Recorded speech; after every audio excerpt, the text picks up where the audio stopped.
Subscribe करें हमारे channel को आसान जिंदगी और इस बेल आइकन को प्रेस करें इसी तरह के और वीडियोस प्राप्त करने के लिए। नमस्कार, मैं शारदा पांडे आसान ज़िंदगी के इस एपिसोड में आपका स्वागत करती हूँ।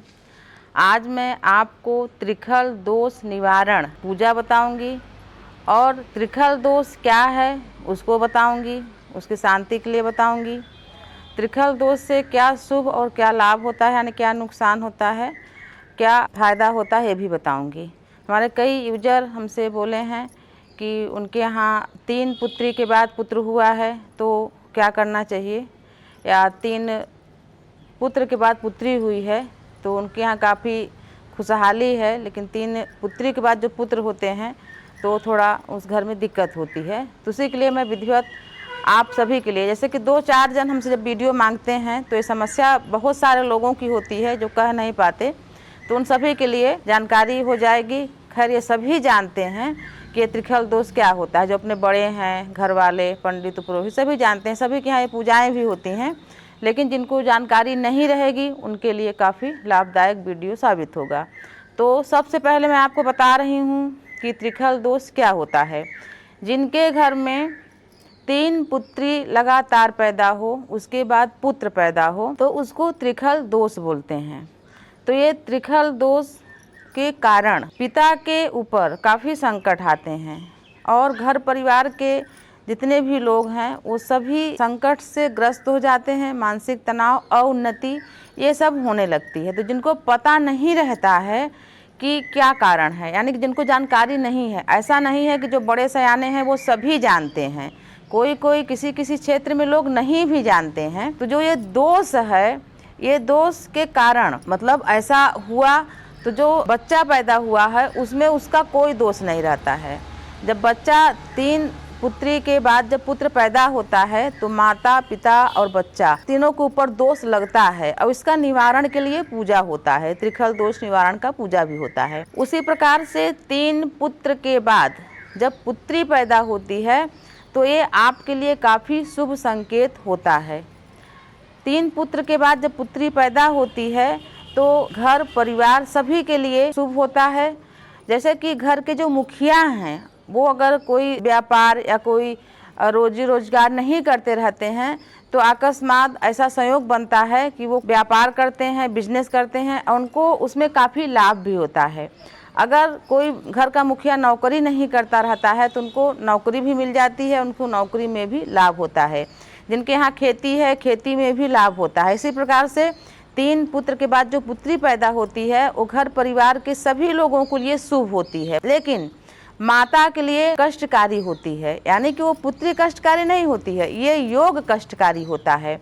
यानी कि जीवन पर्यंत माता बीमार रहने लगती है।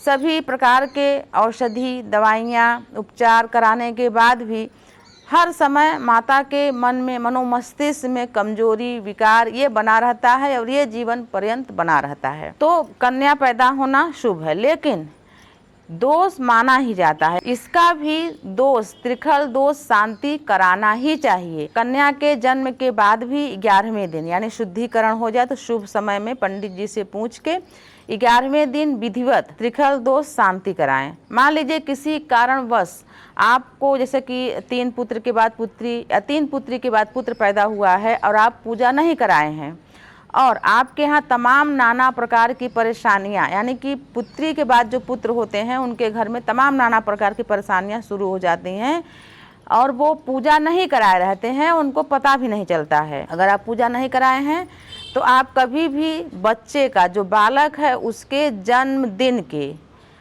आसपास यानी कि 2-4 दिन पहले ही ये पूजा आप आयोजित करें। तो जैसे मैं पुत्री के लिए बता रही हूँ, पुत्री शुभ होती है, 3 पुत्रों के बाद पुत्री शुभ होती है। अगर आप पुत्री का पूजा नहीं कराएंगे तो पुत्री के ऊपर भी, यानी कि जब इससे पुत्री जो बड़ी होने लगती है तो उसके शरीर पर भी विकार और रोग हावी होने लगते हैं, पिता के ऊपर नहीं होते हैं। तो इसी प्रकार से पुत्री का भी त्रिखल दोष शांति करवाएं, विधिवत पूजा करवाएं, जानकार पंडित से पूजा कराएं। जैसे कि इसके पहले मैं एक पंचक का वीडियो दी हूँ। तो क्या है, ये जो ग्रह दोष शांति के लिए जो पूजा होती है इसमें कोई खोट नहीं होनी चाहिए। जैसे हम लोग साधारण सी पूजा करते हैं तो चलो ये फूल नहीं मिला या ये कुछ चीज़ नहीं मिला तो हम भगवान को हाथ जोड़ के प्रार्थना कर लेते हैं कि प्रभु हमारे पास ये चीज़ नहीं है, आप रुष्ट मत होना।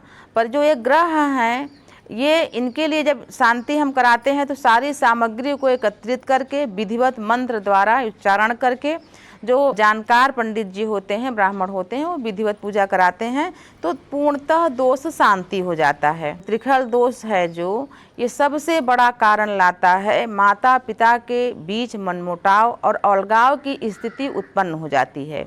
आप इसको अगर गहराई से देखें कि किसी के यहाँ 3 पुत्री के बाद पुत्र पैदा हुआ है तो माता पिता में काफ़ी मनमुटाव और अलगाव शुरू हो जाता है, यानी कि अलगाव की स्थिति शुरू हो जाती है। 3 पुत्री के बाद जब पुत्र पैदा होता है तो वो पिता के लिए भारी होता है और नाना पक्ष के लिए भी भारी होता है, यानी उसी समय से नाना पक्ष में जो सुख शांति रहती है, जो सब कुछ ठीक रहता है, वो भी उथल पुथल शुरू हो जाता है। 3 पुत्री के बाद जो पुत्र पैदा होते हैं वो माता पिता के ऊपर, यानी जो माता पिता का वैवाहिक संबंध होता है वो संबंध विच्छेद होने के कगार पर हो जाता है अगर आप पूजा पाठ नहीं कराते तो। ऐसी स्थिति बनती है और लगातार मनमुटाव, एक ही छत के नीचे होने के बाद भी एक शत्रु जैसा व्यवहार माता पिता अपने आप से ही करने लगते हैं। ज्यों-ज्यों पुत्र बढ़ने लगता है त्यों-त्यों ऐसी स्थिति उत्पन्न होती रहती है।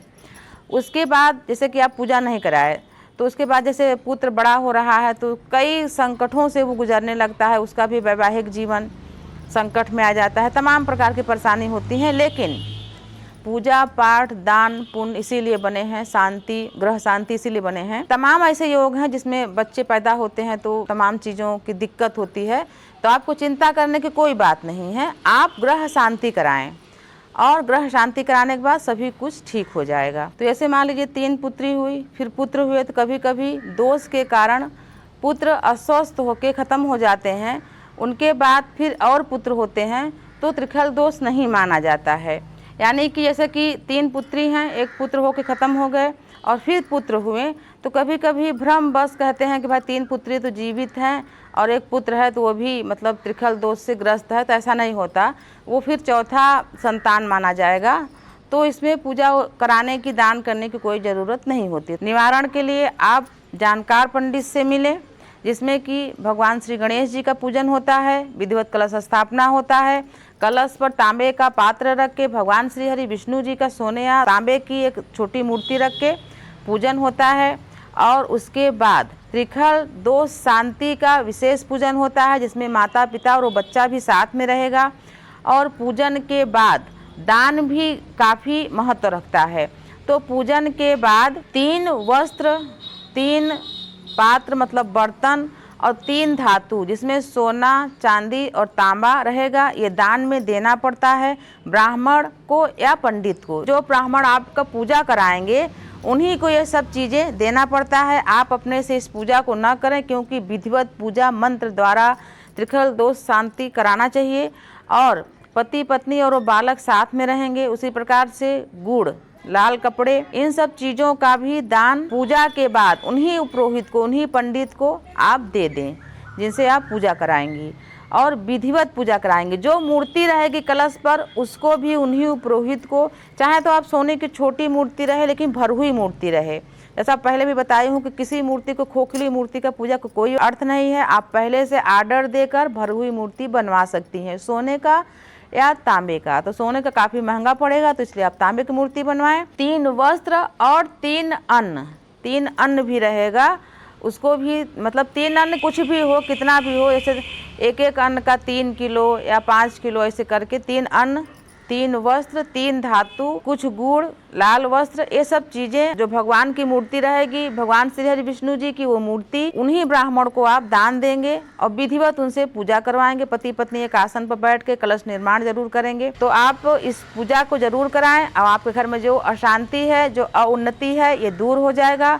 और जिनको इस चीज़ की जानकारी ना हो उनको भी बताएं, इससे काफ़ी लाभ होता है, पूर्णतः दोष निवारण हो जाता है। आपको वीडियो अच्छा लगे तो लाइक करें। ऐसे ही वीडियो हम आगे भी आपको देंगे, हमारे साथ बने रहें, देखते रहें आसान जिंदगी। तब तक के लिए नमस्कार।